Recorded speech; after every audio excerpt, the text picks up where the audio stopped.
Boa noite, pessoal.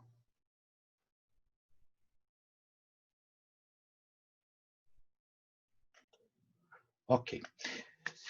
Pessoal, boa noite para todo mundo. Nós estamos com 13 alunos, 12 alunos, mais eu, 13. E nós vamos começar a aula de hoje, continuação da aula de segunda-feira. A aula de segunda-feira nós começamos com a parte teórica de balanço patrimonial e hoje nós vamos ver a parte de saldos iniciais. Tá? Tem uma teoriazinha que eu tenho que falar, é pouca coisa, mas a gente tem que falar. Deve dar umas 10 transparências no total. Isso aqui dá uns 20 minutos aproximadamente. E na sequência, nós vamos começar a trabalhar com aquela planilha Excel. Então, se vocês quiserem ir abrindo essa planilha, já vai adiantando, tá? E eu vou explicar. É simplesinho, é muito simples, mas nós vamos aproveitar isso para ir explicando cada conta contábil. Na última aula, nós explicamos os grupos de contas, quais os grandes grupos. Ativo circulante, sabe? Que é aquele que você consegue converter em dinheiro em menos do que um ano. Passivo circulante, a dívida que você tem que pagar em menos do que um ano. A de longo prazo, a permanente, o ativo permanente, que é aquele ativo que eu não vou vender, veículos, imóveis, ou eu posso até vender, não quer dizer que eu sou proibido de vender, mas não faz parte do meu negócio, eu não comprei para vender. Eu comprei porque eu precisava dele como um investimento para render alguma coisa no futuro. E o patrimônio líquido também, que era uma outra parte, né, que alguns autores tiram do passivo, outros autores põem no passivo, mas o patrimônio líquido é o quanto a empresa está devendo para os acionistas. Tá, ok? Bem, nós vimos isso, mas nós não olhamos em detalhe as contas contábeis. Nós vamos ver as contas. Desculpa, pessoal.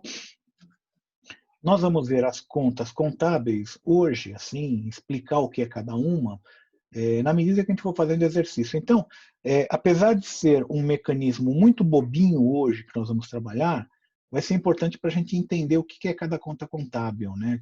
Para que serve cada conta contábil. Então, nós vamos montar os saldos iniciais, a posição de cada conta contábil e o batimento do ativo com o passivo. Tá, ok? Pessoal, vamos imaginar uma coisa. Dia 31 de dezembro, 5 para meia-noite, e nós estamos aí no Réveillon, e eu chego para um colega e falo, olha, deixa eu te fazer uma pergunta, é para fazer um experimento científico. Tá? Quanto que você tem de dinheiro no bolso? O cara vai estranhar, né? Vai falar, pô, mas que cara, né? Estranho esse, né? Estou perguntando quanto a gente tem de dinheiro no bolso, mas eu falo, não, é um experimento científico, nós vamos fazer um teste aqui. Aí o cara pega e fala, tá bom, vai. Eu devo ter, eu gastei, eu tinha R$ 200, gastei 10 de estacionamento agora, mais 5 que eu vou dar de caixinha, então tenho R$ 185. Não, legal. Eu anoto esses R$ 185, da meia-noite, vira o ano, é um ano novo, e eu chego para ele e falo, agora me diz uma coisa, quanto que você tem de dinheiro no bolso agora? Vai olhar, pô, acabei de te falar, não, falei, faz parte do experimento. Ah, 185, não gastei nada, não deu tempo de gastar nada. Falei, tá bom. O que eu quero falar com isso? O saldo final que ele tinha do ano passado é o saldo inicial desse novo ano. Então, reparem que interessante, né, pessoal? Ele tinha 185 no final do ano passado. E no começo desse ano, ele tem 185. Então, pessoal, reparem uma coisa. O saldo final de um ano vai ser o saldo inicial do outro ano. Tá? Já começa o ano com aquele saldo final que ele tinha anteriormente. Então, pode até parecer um pouco óbvio, um pouco bobo isso daí, mas a gente tem que se atentar a isso. Quando eu falar, vamos colocar os saldos iniciais de um ano, quais são esses saldos iniciais? São os saldos finais do ano anterior. É isso. Tá? Então, isso daqui é mais para explicar o que é o saldo inicial que a gente vai ver. Esse saldo inicial, ele pode até ser zero, porque se eu terminei o ano passado com zero, eu vou começar esse ano com zero. Vamos supor, zerei minha conta no final do ano passado. Quando você começa o ano? Com zero. Não tem nada, você zerou a conta. Tá? Bem, existe um relatório chamado balancete de verificação. É uma lista, ele é uma lista. Geralmente os contadores fazem esse balancete quando eles estão transferindo os valores de cada conta contábil, eles estão pegando no sistema os valores totais, os finais de cada conta contábil. Para ajudar ele monta essa lista. Caixa, quanto que deu no final? 2.800. Banco, quanto que deu no final? 3.000. Capital, quanto que deu no final? 12.000. Então, ele vai montando essa lista. Pronto. Depois, ele vai pegar a partir dessa lista, não é uma lista completa, tá, pessoal? Ainda falta informações para fechar o demonstrativo de resultado, falta algumas coisas. Mas é uma lista bem completa. E aí, com essa lista, ele monta o balanço final do ano anterior e pode montar também o saldo inicial desse novo ano.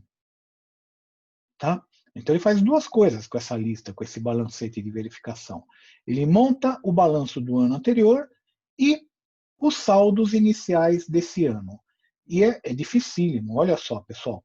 Ele vai pegar, ele vai separar por conta, né? Aqui, ó, caixa, bancos, contas a receber. Ah, não tem aqui contas a receber de acionista. Ah, mas tem estoque de matéria-prima, estoque de produto acabado. Tá aqui. E vai pegar cada valor e jogar ele aqui. Depois ele vai somar tudo, vai chegar num grande total, que a gente chama, né? Total do ativo, total do passivo, vai ver se bate. Se não bateu, tem alguma coisa errada nesse balanço, né? Nesse balancete, alguma coisa esquecida, não calculado errado, alguma coisa assim. E no final ele tem os saldos do ativo e do passivo. Tá? Necessariamente precisa bater. Tá? Então, vamos lá. Vamos só mostrar aqui um exercício, tá, pessoal? Esse é o balancete de verificação. Eu tenho os saldos de cada conta. E eu vou pegar aquela planilhinha que eu dei para vocês e vou colocar os valores aqui. E vou ver depois no final se está batendo o total do ativo com o total do passivo. Se não estiver batendo, deu problema, tá, pessoal? Pronto, acabou. Essa é a teoria. Oh, professor, acabou a aula? Não, pensa que é moleza? Acabou, não. Vamos abrir a planilha, pessoal. Nós estamos agora com 18 alunos. Pessoal, a planilha é a planilha que está aqui, ó, no Moodle. Então, ela está aqui, ó. É essa planilha aqui. E eu vou precisar dela para você trabalhar.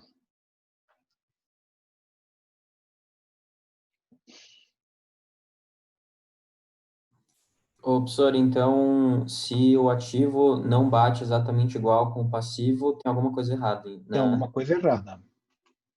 Isso já considerando aquela, ai, como é que chama? Aquela lei de Ô, professor, esqueci que você deu na primeira aula que é insignificante. Ah, mesmo isso. Insignificante não quer dizer que não tenha que ser contabilizado. Tá? Ah, tá. Beleza. Relevância, o princípio da relevância. Isso. Insignificante não quer dizer que não vai ser contabilizado. Ele significa o seguinte: ele, quando é irrelevante, ele é contabilizado geralmente como despesa. Ah, R$ 10, R$ 100, tudo bem, joga como despesa. Tá? A gente vai ver daqui umas 3 ou 4 aulas como que a gente joga esse em despesa. Tá? Mas ser irrelevante é isso. Não quer dizer, é irrelevante, não contabiliza. Não. Você tem que contabilizar até os centavos. É que quando Entendi. você joga em despesa, é facinho. É colocar o valor na despesa e acabou. Pum. Muitas vezes, para você fazer todos os lançamentos contábeis que precisa, controlar, vai para o estoque, vai para o dá um trabalho enorme. Para valor de relevante, não tem sentido ficar fazendo esse trabalho enorme. Joga tudo como despesa e acabou. Tá É isso certo, que eu entendi. quis dizer com irrelevante. Tudo bem, Rafael? Então, Beleza, obrigado. irrelevância não quer dizer que não é contabilizado. Significa que eu vou dar um tratamento contábil mais simples. Ou seja, joga como despesa e não faz conta. Basicamente é isso. Bem, vocês estão vendo aqui? Professor, Fala.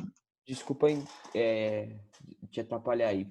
Uma pergunta. Por exemplo, você está me dizendo aí que ó, o total dos ativos tem que ser igual ao total do passivo, perfeito? Certo.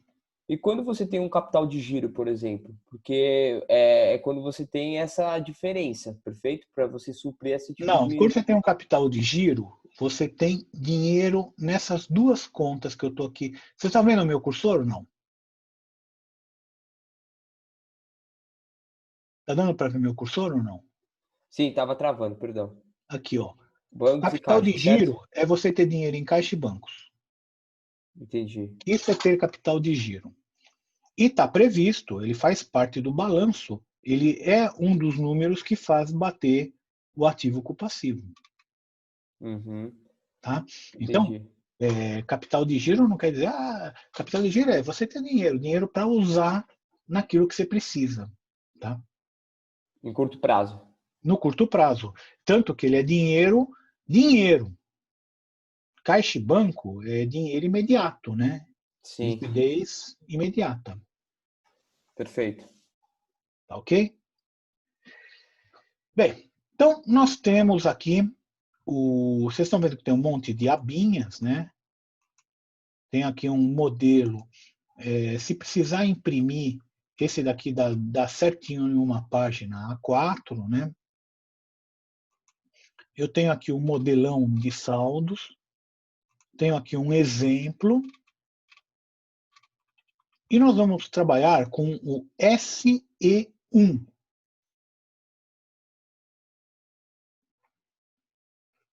SE1.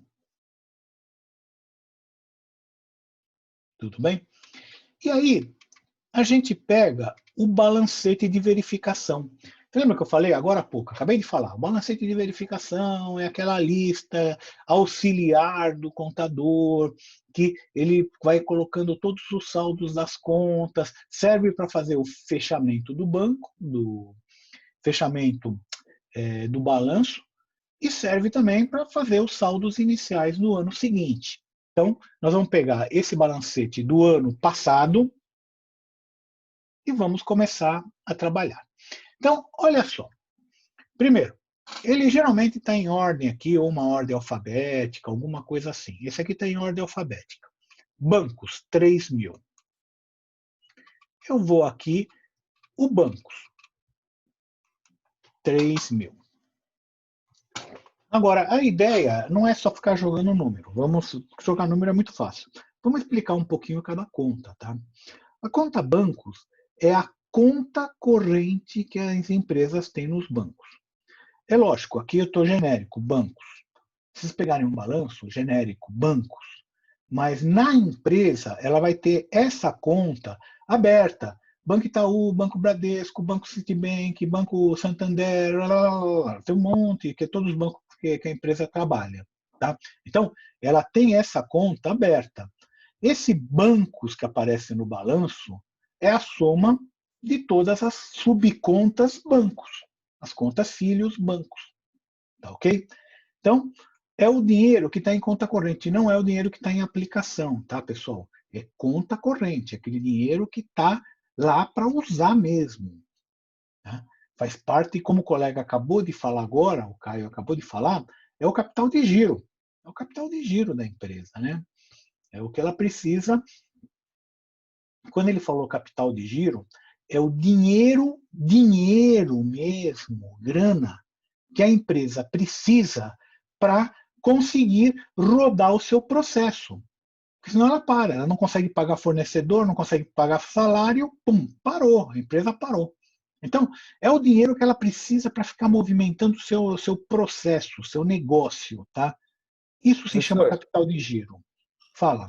quando você fala de capital de giro, eu posso dizer que é um descasamento no ciclo operacional?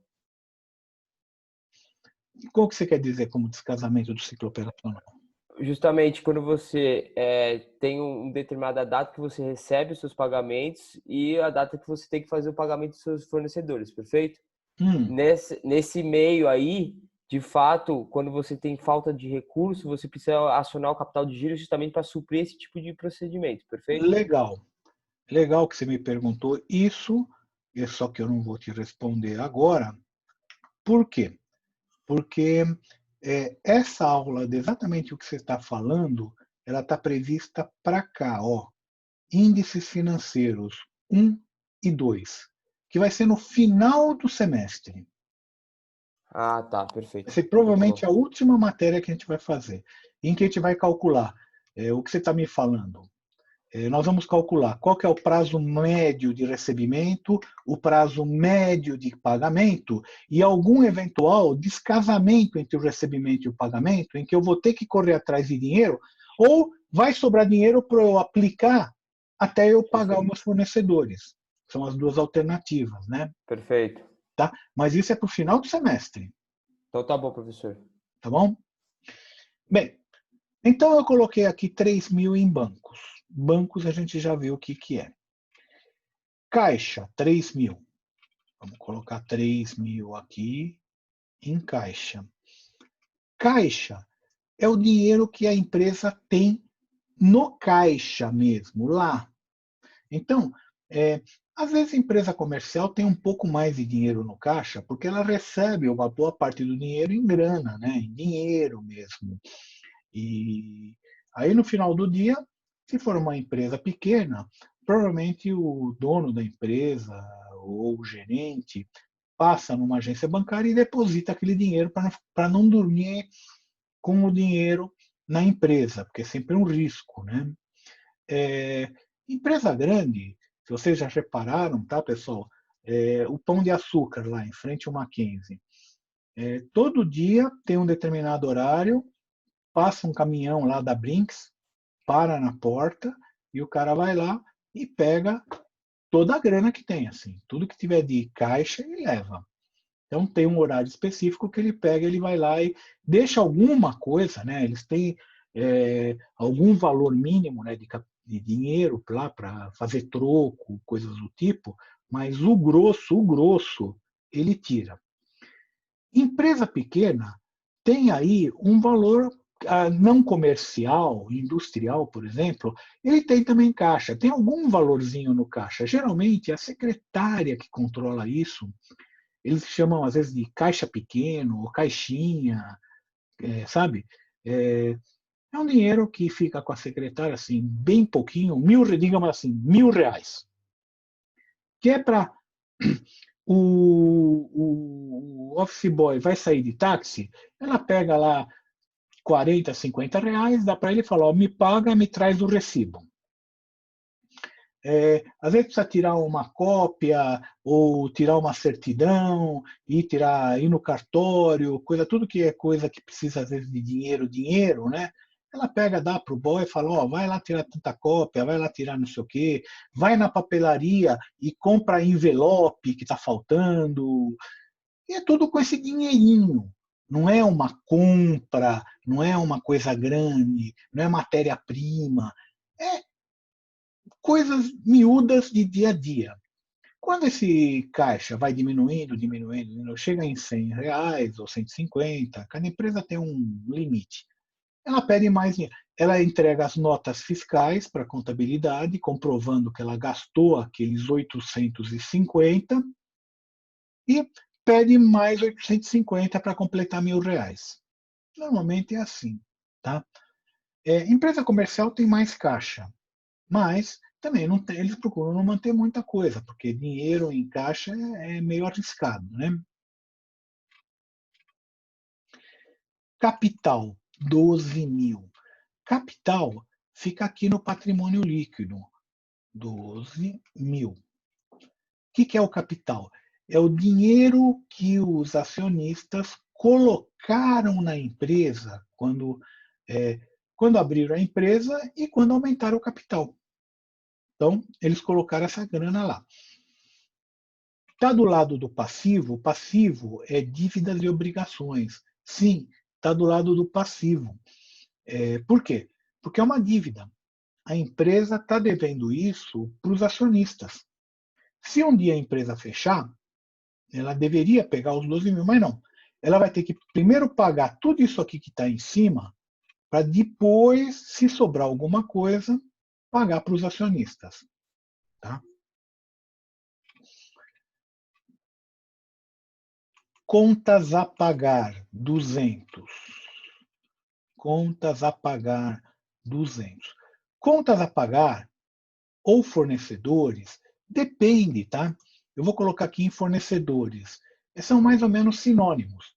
Se bem que tem empresa que tenham contas a pagar aqui. Contas a pagar. Essas empresas que tenham contas a pagar, é que ela separa fornecedores, é só o que eu devo para fornecedor mesmo. E contas a pagar é aquilo que eu devo para quem não é fornecedor, mas eu fiz alguma coisa excepcional, o cara tem que me pagar algum dinheiro. Então, normalmente a gente soma. Se tiver aqui fornecedores, tem. E contas a pagar, tem. A gente vai somar os dois. É o dinheiro que os fornecedores, eles na realidade estão emprestando para a gente. Por quê? Porque eles vendem uma mercadoria para cobrar daqui 10, 20, 30 dias, 60 dias, 90 dias, tá? Para cobrar lá na frente. Então, ele está emprestando aqui para a empresa e a gente joga aqui em fornecedores. A gente falou que... Professor? Fala. Tudo bem, eu tenho uma dúvida. Se, por exemplo, eu fechei uma negociação com o fornecedor e eu vou pagar ele imediato, e eu fechei com outro, eu vou pagar ele daqui a 86 dias. Isso entra no mesmo lugar no balanço, é isso? Ou não? Não. Não você entra? fechou uma com um fornecedor que o pagamento é imediato, você vai ver na próxima aula, mas aquilo que você comprou, você vai jogar aqui em estoque de matéria-prima, tá. E vai tirar dinheiro do caixa ou do banco. Bom, tá bom. O que você vai comprar, que nem eu estou comprando aqui, a prazo, aí você vai jogar aqui em fornecedor. Porque o primeiro caso, você não está devendo nada, você pagou à vista. Você não tem dívida. Então, não envolveu o passivo, você concorda? O passivo é dívidas e obrigações. Você não está devendo, você não envolveu o passivo. Você tirou dinheiro do caixa e colocou em matéria-prima. Opa, vai fechar daqui 10 minutos, tá, pessoal? Tá dando um aviso aqui. E quando fechar, 5 minutinhos para a gente tomar um café, volta e a gente continua, tudo bem? Se você compra a prazo, aí o fornecedor está te emprestando dinheiro, na realidade, tá?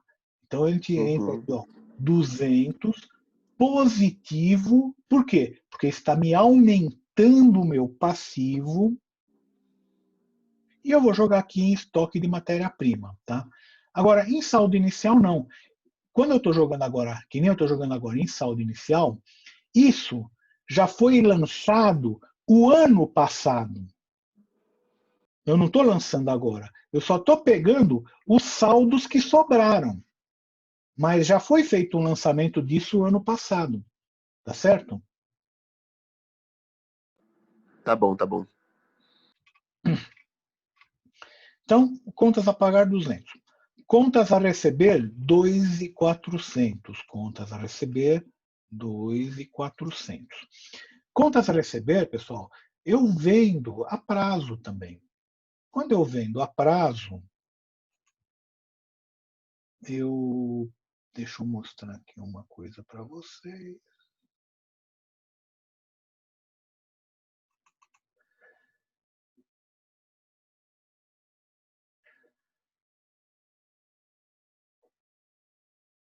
Vamos? Isso daqui, pessoal, é aquilo que a gente chama de duplicata.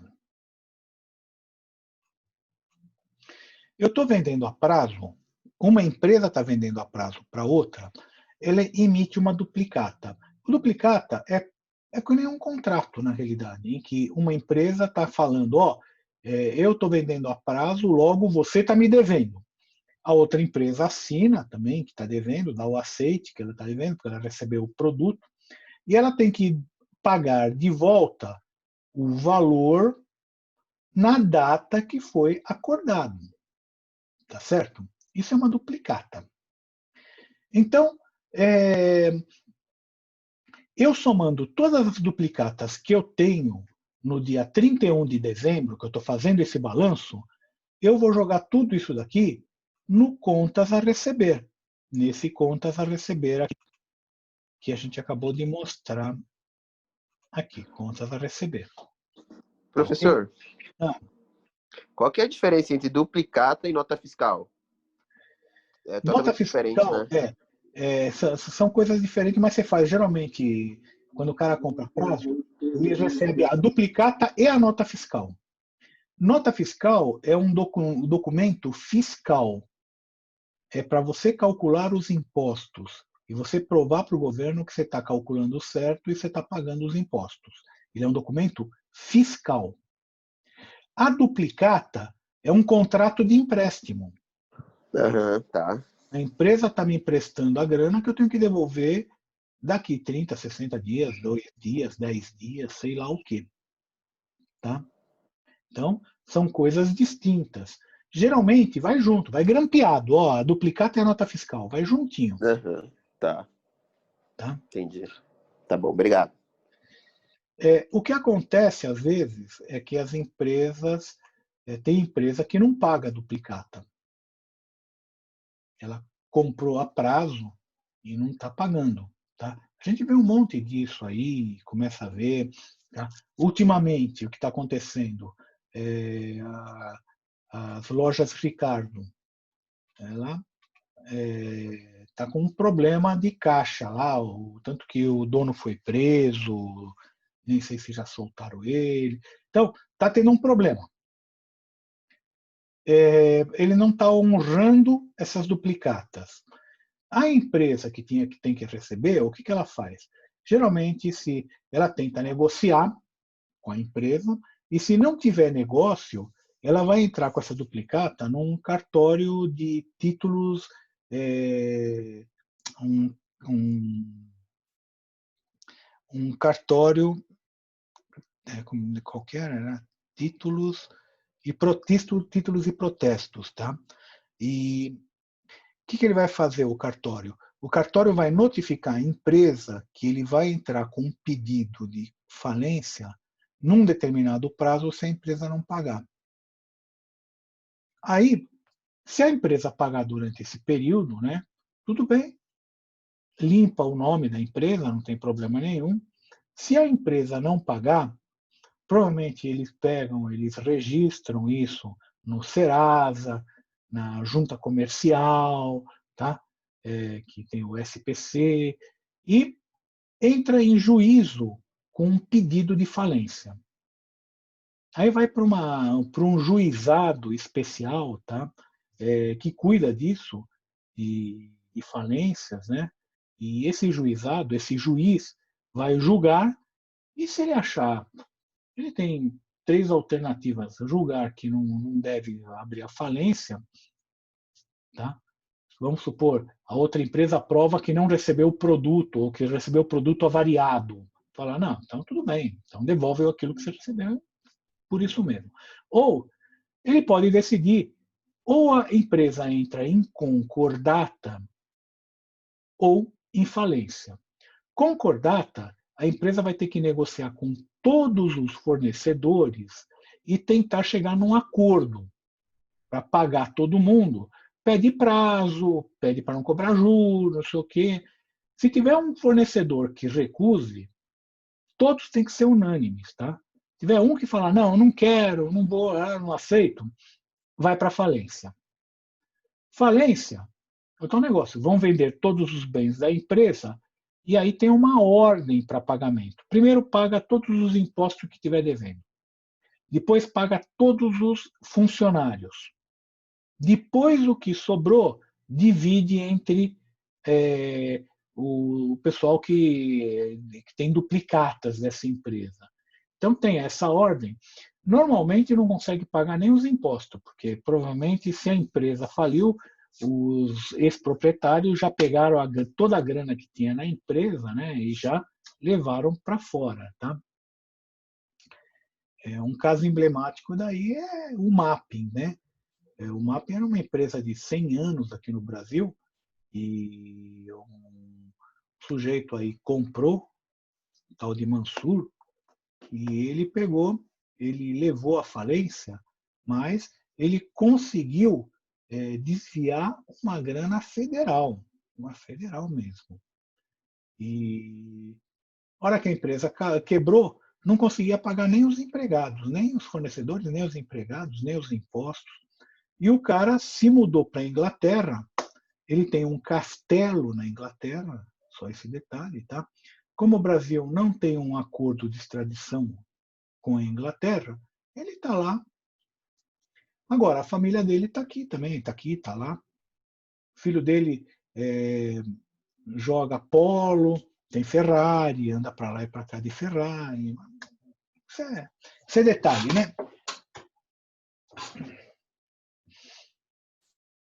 Bem, então, essas duplicatas vão aqui para o contas a receber. Está faltando 1 minuto e meio. Empréstimos, 10 mil. Empréstimos, se eu não falar nada, é de curto prazo. É aquele empréstimo que eu vou no banco e pego o dinheiro emprestado. Como eu estou devendo, eu vou jogar aqui nas minhas dívidas, 10 mil reais que eu estou devendo para o banco. Se for um empréstimo de longo prazo, eu vou colocar aqui, ó, empréstimo LP, longo prazo, 27.320. Empréstimo longo prazo, 27.320. Então, é um empréstimo que eu vou pagar para lá de 1 ano. Tá? Por que a gente fala esse é 1 ano? Porque eu estou fechando o balanço 31 de dezembro. Eu estou considerando de 31 de dezembro até 31 de dezembro desse próximo ano, que é o meu próximo balanço. Eu tenho 1 ano. Tudo aquilo que eu dever ou tudo aquilo que eu tiver direito nesse 1 ano é circulante. Tudo aquilo que vai passar para o outro ano, não é o ano que vem, é o outro, aí ele já entra aqui no realizável não circulante ou exigível passivo não circulante. Tá? Então, 1 ano